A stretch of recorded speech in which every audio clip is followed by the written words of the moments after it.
Good morning all of you. स्वागत है आप सभी का मेरे YouTube channel way to rise hub में। हम यहाँ पर कर रहे थे एपी की अपनी प्लेलिस्ट पूरी।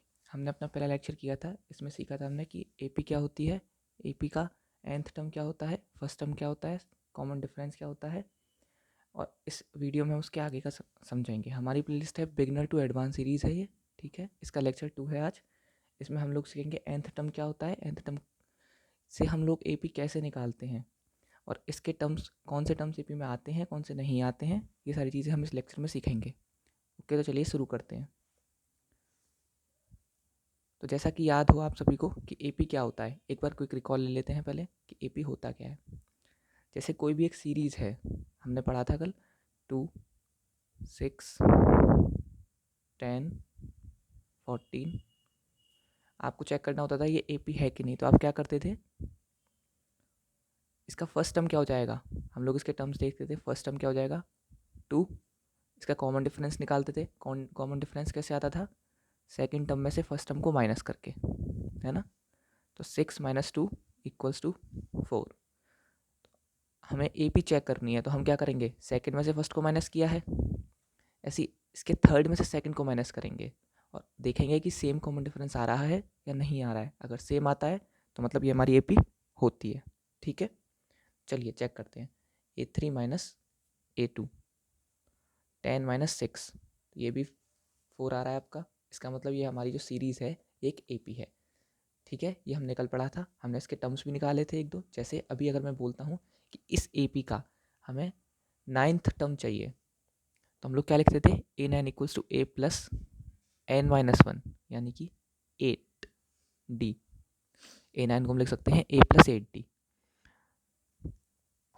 ए कितना है हमारा 2 + 8, डी कितना है, कॉमन डिफरेंस आया था 4, तो ये हो जाएगा 2 + 32 = 34। तो हमारा 9 टर्म आ जाएगा 34। ये सब हमने कल सीखा था। तो चलिए आगे बढ़ते हैं। आज का हमारा क्वेश्चन है पहला, find the nth term of AP. AP दी हुई है आपको 5, 11, 17, 23। ये आपको एपी दी हुई है, आपको इसका nth टर्म निकालना है। nth टर्म क्या होता था, कल पढ़ा था हमने। nth टर्म होता है, आपको इसका एक फॉर्मूला निकालना है इस एपी के लिए, जनरल फॉर्मूला, सिर्फ इस एपी पे जो काम करेगा। तो उसको हम कैसे निकालते हैं, उसके लिए हम देखते हैं इस एपी का फर्स्ट टर्म क्या है। तो इस एपी का फर्स्ट टर्म है आपके पास 5। इस एपी का कॉमन डिफरेंस क्या है, तो इस एपी का कॉमन डिफरेंस हो जाएगा A2 - A1 = 11 - 5 = 6, ठीक है। nth टर्म निकालने के लिए हम इसका फॉर्मूला लगाएंगे। nth टर्म का फॉर्मूला क्या होता था, कल पढ़ा था हमने, an = A + n-1 × d। ये हमारा nth टर्म का फॉर्मूला होता था, ठीक है। इतना ए की वैल्यू है हमारे पास 5 + n-1, डी कितना है हमारे पास, डी है हमारे पास 6। चलिए, तो 5 + 6 के अंदर मल्टीप्लाई हो जाएगा 6n - 6, तो 6n - 1। ये आपका आ गया nth टर्म इस एपी के लिए, ठीक है। अच्छा, अगर अभी आपसे बोला जाए कि आप लोग इसका एपी, इस एपी का 20th टर्म और निकाल दीजिए, तो A20, तो हम लोग डायरेक्टली इसमें लगाकर n की वैल्यू 20 रखकर यहाँ से निकाल सकते हैं। तो 6 × 20 - 1 जगह 120 - 1 यानी कि 119। इसको आप दूसरे तरीके से भी निकाल सकते हैं, जो हमारा मेन फॉर्मूला था nth टर्म निकालने का, क्या था, A20 = A + 19D, है ना, n - 1 × d। तो यहाँ पर A हमारी कितनी थी 5, 19, D कितनी है 6, तो हो जाएगा 5 + 19 × 6, 94।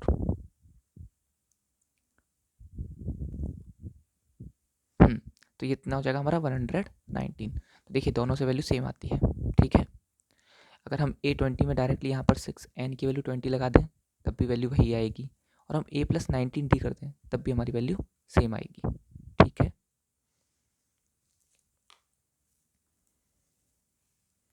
तो ये था हमारा पहला क्वेश्चन जिसमें हमें निकालना था इसका nth टर्म। तो nth टर्म का मतलब क्या होता है? nth टर्म का मतलब होता है एक ऐसा फार्मूला, जनरल फार्मूला जो केवल इस AP पे काम करे। मतलब देखो, एक तो हमारे पास होता है मेन फार्मूला हमारा nth टर्म निकालने का, क्या होता है वो? an equals to a plus n minus 1 into D. ये हर AP के लिए है जिसका हमारे पास a हो, n हो, d हो, हम निकाल सकते हैं, ठीक है। लेकिन हम a और d की वैल्यू लगा के अपनी एक पर्टिकुलर AP के लिए, जैसे यहाँ पर हमारी AP क्या थी? ये 5, 11, 17, 23 और सो ऑन, ये हमारी AP थी। तो हमने इस AP के लिए, केवल इस AP पे काम करने वाला एक फॉर्मूला बनाया, उसे बोलते हैं हम nth टर्म इस AP का। जैसे यहाँ पर आया था a और d की वैल्यू रख के 6n माइनस 1, ठीक है। चलिए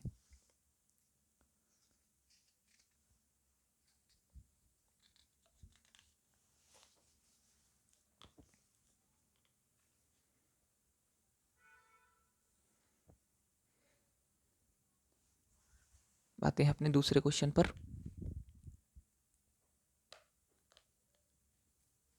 दूसरा क्वेश्चन कहता है आपसे which term of the AP, AP दी हुई है आपको 72, 68, 64, 60 इज 0।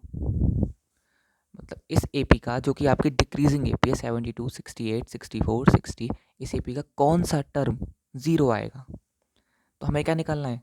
हमें निकालना है कौन सा टर्म, यानी कि n की वैल्यू, किस नंबर पर आएगा वो टर्म, ठीक है।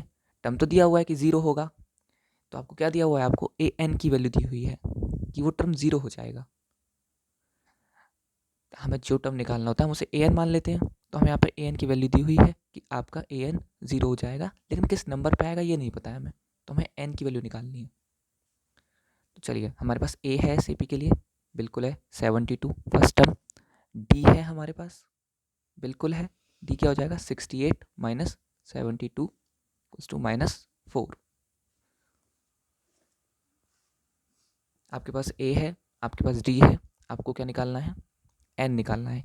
an का फॉर्मूला क्या होता है? nth टर्म का formula a plus n minus 1 into D. हमारा वो टर्म कितना है? वो टर्म है हमारा 0। a की वैल्यू कितनी है? 72 प्लस n माइनस 1, n तो निकालना है कि किस नंबर पे आ रहा है ये 0, है ना। d कितना दिया हुआ है? d दिया हुआ है मैं -4। तो इसमें -4 का मल्टीप्लाई अंदर हो जाएगा -4n plus 4, 76 minus 4n, 76 equals to 4n। तो n की वैल्यू कितनी हो जाएगी आपकी? n की वैल्यू जाएगी आपकी 90, n की वैल्यू जाएगी 19, ओके। तो हमारा वो 19th टर्म है जो 0 हो जाएगा आपका इस AP में डिक्रीज होते होते, ठीक है। समझ में आया क्वेश्चन? तो इस क्वेश्चन में करना क्या था? इस क्वेश्चन में हमें ये बताना था कि कौन सा टर्म आपका इस AP का 0 होगा, यानी कि हमें n की वैल्यू निकालनी थी कि वो किस नंबर पर आएगा जब वो 0 हो जाएगा। और ये दिया क्या हुआ था? ये दिया हुआ था an, कि ये टर्म है, टर्म की वैल्यू है। तो an हमारी क्या होती है? टर्म की वैल्यू। हमें an दी हुई है, n निकालनी है आपको, सिंपल वही फॉर्मूला लगा देंगे जनरल फार्मूला का। आपको a है आपके पास d है, ठीक है। चलिए एक और इसके जैसा ही क्वेश्चन करते हैं। तो question number 3, which term of the AP, AP दी हुई है आपको 21, 18, 15 इज -81। तो कौन सा टर्म आपकी AP का -81 होगा? तो फिर वही आपके पास an की वैल्यू है कि हमारे पास टर्म की वैल्यू है -81 है वो, लेकिन कौन से नंबर पे आएगा हमारे पास ये नहीं है। तो हमारे पास n नहीं है, हमारे पास an है। इन दोनों में अंतर रखना है ना। an मतलब वो वैल्यू जो उस नंबर पे आ रही है, और n क्या हो जाएगा? जिस नंबर पर वो आ रही है। ठीक है, वो वैल्यू हो जाएगी -81 an। एन तो हमें निकालना है, हमारे पास a है 21, हमारे पास d है, d क्या हो जाएगा A2 minus A1। Second term minus first term कितना है 18 माइनस 21, कितना हो जाएगा -3। ठीक है, हमें निकालना है n की वैल्यू। हमारे पास an का फॉर्मूला, nth टर्म का फॉर्मूला क्या होता है a plus n minus 1 into D. यहाँ पर हमारे पास an की वैल्यू है -81। फर्स्ट टर्म क्या है हमारा AP का 21 पहला टर्म, प्लस n नहीं पता, वही तो निकालना है, n -1। d की वैल्यू क्या है second term minus first term क्या आई थी -3। ठीक है, तो जाएगा -81 is equals to 21 -3n plus 3। तो -81 इज इक्वल्स टू 24 -3n। 24 आपका 3n इधर जाएगा, 81 इधर आएगा पॉजिटिव में, तो 3n is equals to 24 plus 81। 3n is equals to कितना हो जाएगा 105। तो n इक्वल्स टू 3 से इसे काट देंगे, 3 3 से 9, 1 3 5 से 15, तो n की वैल्यू होगी 35। यानी कि आपका 35th टर्म आपका -81 होगा। ठीक है, आपको जो -81 है वो इस AP में 35th टर्म पे आएगा, 31st में नहीं 35th टर्म पे आएगा, आपका इस AP का 35th टर्म होगा। ठीक है, चलिए, तो हमने इसके जैसे 2 क्वेश्चन कर लिए, अब आगे बढ़ते हैं थोड़ा।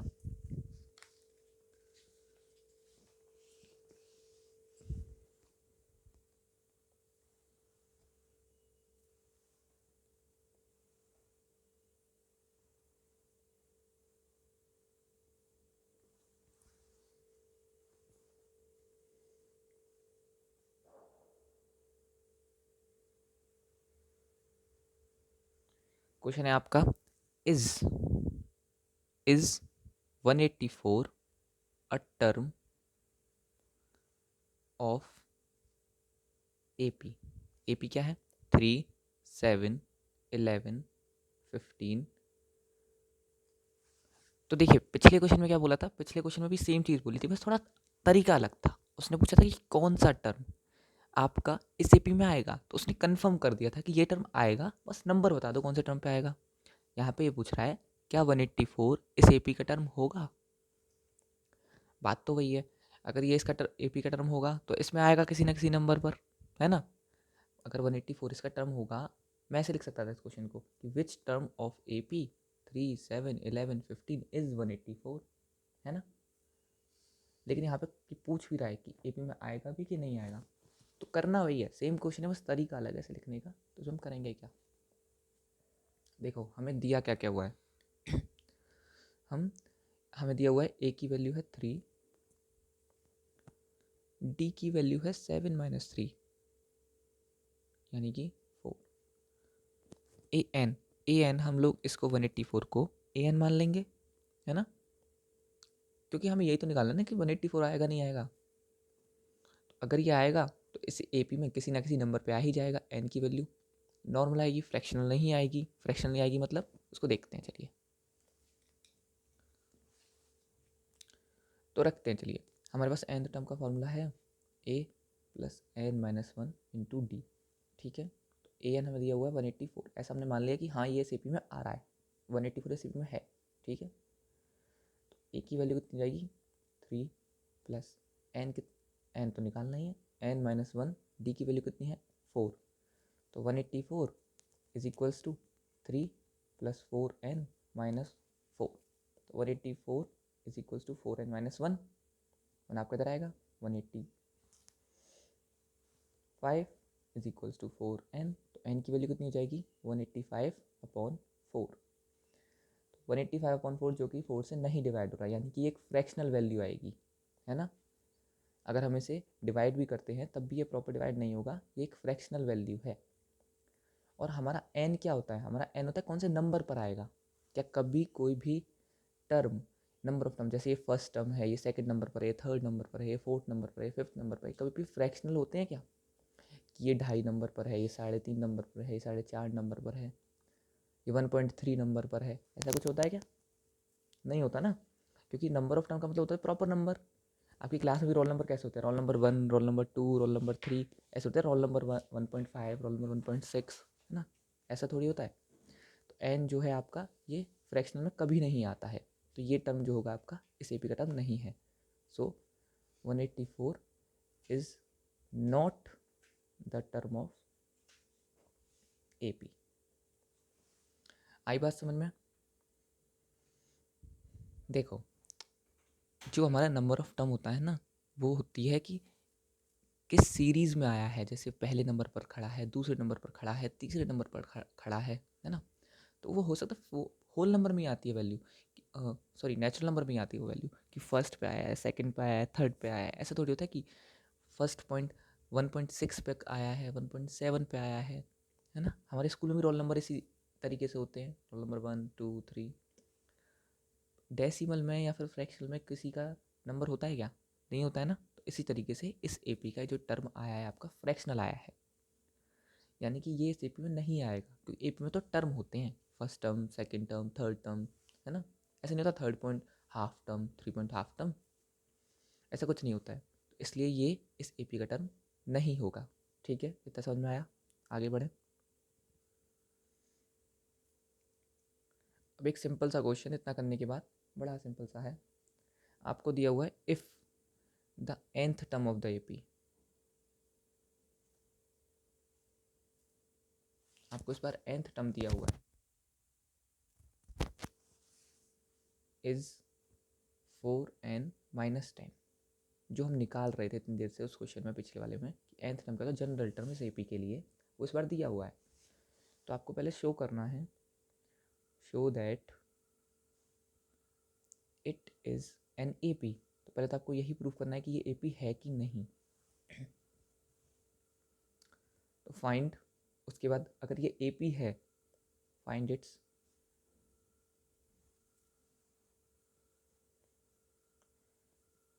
फर्स्ट टर्म, फिर इसका फर्स्ट टर्म निकालना है आपको, सेकंड कॉमन डिफरेंस,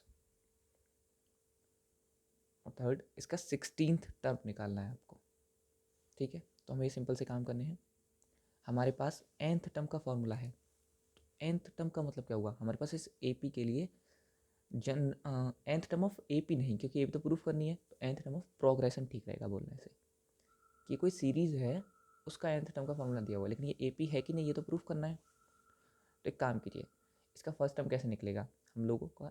अगर हमें A1 निकालना है, 1 की वैल्यू निकालनी है, तो हम n की जगह पर 1 रख दें, तो 4, 1 -10, क्योंकि ये जनरल फॉर्मूला है ना किसी भी प्रोग्रेशन का, एपी का नहीं ना, एपी तो चेक करनी है। तो 4 - 10 is equals to -6। Second term क्या हो जाएगा इसका? उसी जगह पर 2 रख दो, तो 4 × 2 - 10, तो 8 - 10 इज इक्वल्स टू -2। ओ दिख नहीं रहा, अब दिख रहा है। तो चलिए इसी तरीके से इसका A3 कितना हो जाएगा? A3 4 × 3 -10, 12 - 10 is equals to 2। तो देखो हमने 3 टर्म क्यों निकाले? हमें प्रूफ करना है कि ये एपी है कि नहीं। तो हमने पढ़ा था लास्ट लेक्चर में कि हम लोग कैसे प्रूफ करते हैं एपी है। हम लोग इसके डी निकालते हैं, डिफरेंस निकालते हैं इसके कंजिक्यूटिव टर्म्स का। अगर वो डिफरेंस आपका सेम आता है तो वो जो सीरीज़ होती है या प्रोग्रेशन होती है वो आपकी एपी होती है। ठीक है ना? तो निकालिए, हम लोग निकालेंगे A2 - A1 पहले। A2 - A1 कितना आएगा? -2 -6। तो कितना हो जाएगा? -2 + 6 यानी कि 4। आपका जो यहाँ से डी आया है, डी क्या, अभी डी नहीं बोलेंगे उसको ना, आपका जो यहाँ से डिफरेंस आया वो 4 आया। चलिए नेक्स्ट 2 टर्म्स का निकालते हैं, डिफरेंस कितना आएगा? A3 - A2। A3 कितना दिया हुआ है? 2 -2 जाएगा 2 + 2 इज इक्वल्स टू 4। तो ये दोनों का सेम आया है, इसका मतलब आपका ये एपी है, क्योंकि दोनों कंजिक्यूटिव टर्म्स का आया, सभी कंजिक्यूटिव टर्म्स का डिफरेंस सेम आया है, दैट इज़ 4। अच्छा, हमारा सेकंड क्वेश्चन था डी निकालिए। तो देखो हमने डी भी निकाल लिया। डी कितना हो गया हमारा? 4, है ना? तो ये AP भी है, तो yes it is an AP। तो ये एक अर्थमेटिक प्रोग्रेशन है। अब हमारे को निकालना था इसका 16th टर्म। तो क्वेश्चन नंबर 3 हो जाएगा A16। 16 क्या होता है? A प्लस 15D, ऐसे निकाल लीजिए। ये तो वो था हमारा nth टर्म का, लेकिन यहाँ पे हमें इस AP के लिए जनरल फॉर्मूला दिया है, केवल इसी AP के लिए पर्टिकुलर फॉर्मूला है आपके पास। तो हम लोग यहाँ से 16 टर्म निकालेंगे, इसमें 16 की वैल्यू रख के, दोनों से सेम ही आएगी, चेक कर लेना। अच्छा, आज आप ये काम करना, आप चेक करके देखना है ना। हमने क्वेश्चन में भी चेक किया था, अभी आप भी चेक करके देखिएगा दोनों से सेम आती है कि नहीं। हम इससे निकाल लेते हैं जो हमें दिया है। ओके, 16 4 जा 64 माइनस 10 कितना आएगा आपका 54। आप A प्लस 15D से चेक कीजिएगा आपका सेम आता है या नहीं आता है, ठीक है। ओके,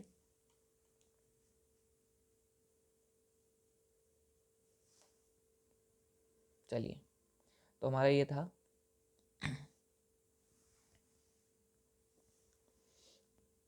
ये आपके कुछ क्वेश्चंस थे AP के, ठीक है। इसमें हमने सीखा nth टर्म कैसे निकालते हैं, कैसे चेक करते हैं कोई किसी AP का टर्म है कि नहीं, उस AP में आ रहा है कि नहीं। अगर फ्रैक्शनल वैल्यू आ रही है तो वो उस AP का टर्म नहीं होगा, और अगर आपकी प्रॉपर नेचुरल नंबर वैल्यू आती है तो उसका टर्म होगा, उसी नंबर पर आएगा, ठीक है। हमने देखा ज़ीरो को कैसे चेक करते हैं कि उसका फर्स्ट उस AP का टर्म है कि नहीं। तो हम ज़ीरो को ही AN या उस टर्म की वैल्यू मान लेते हैं और N की वैल्यू निकालते हैं, ठीक है। क्वेश्चन वही थे, तरीके अलग थे।